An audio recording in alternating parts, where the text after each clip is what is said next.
I'm going to demonstrate how memory functions work that have been coded for use with the agents. I'm going to create a new NPC.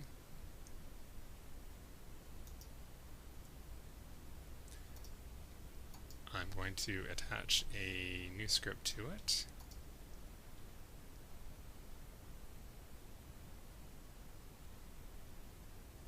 Called memorize. And all this script is going to do is show how a fact can be memorized and stored in a database on the server. Actually, before I do anything further, I should just show you that database.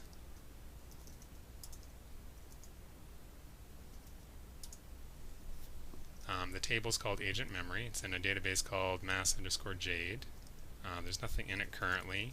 The basic structure is there's a unique ID, primary key, that auto-increments, a column to store the name of the agent that's storing the memory, a column to store the name of the user that memory is associated with, some sort of memory tag, like a key for a key-value pair, some memory text, which would be like the value in a key-value pair, and then a timestamp showing when the memory was logged.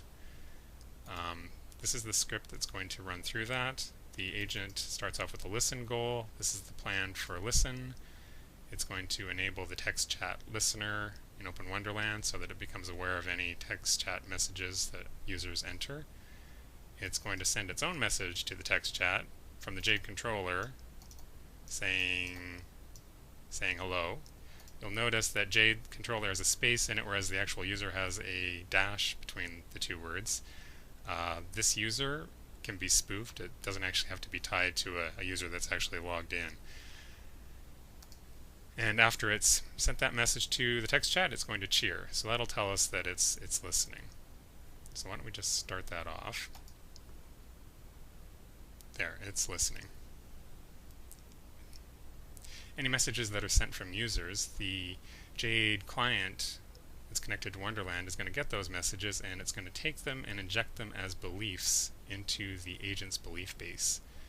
There's a plan here that the agent has for handling those messages when they're added to the belief base, and what it's going to do is basically take the message, find out, take who it's from, a special tag that it's just pulling out of the air called text chat, and the message, and it's memorizing that, which is going to end up storing it to the database here.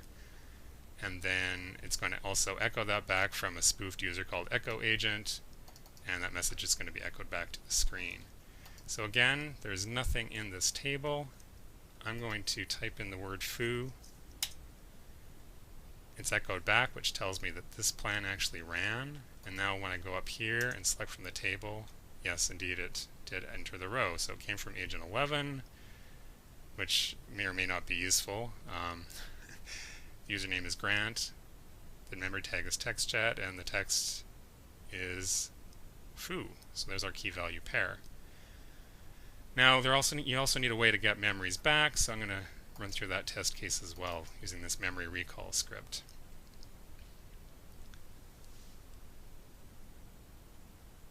Okay, this one's a little bit more complicated, but some of it is structured very similarly.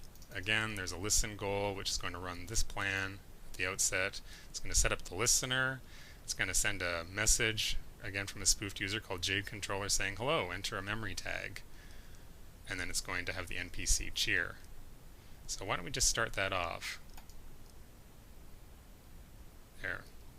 The Jade controller says, hello, enter a memory tag. The NPC cheered. Now we already know that if I type a message in here, it's going to be handled by this plan for when messages get added to the agent's belief base. In this case, it's asking for a memory tag. So the memory tag is going to come through this message parameter. It's going to do a memory recall function call, and it's going to pass two pieces of information to that call of the user, and this message is actually the memory tag, so it's going to use that as a lookup into this table effectively. So it's going to look for Grant and then whatever memory tag I use. And here I can see, already know it's saving it as text chat. Totally an artificial test case, obviously, but if I enter in the words text chat here, the memory recall agent is going to come back and say that's foo. You can see there's some extra handling up here. When the memory is returned from this function, it can't come directly back to a parameter, so I need to set up another plan to handle memory beliefs when they're added to the belief base. So the memory recall function will actually do that. It adds a memory belief, and here's the handler. It basically takes the user, the tag, and the text, constructs a string out of it, and sends that message back to the text chat from a spoofed user called memory agent.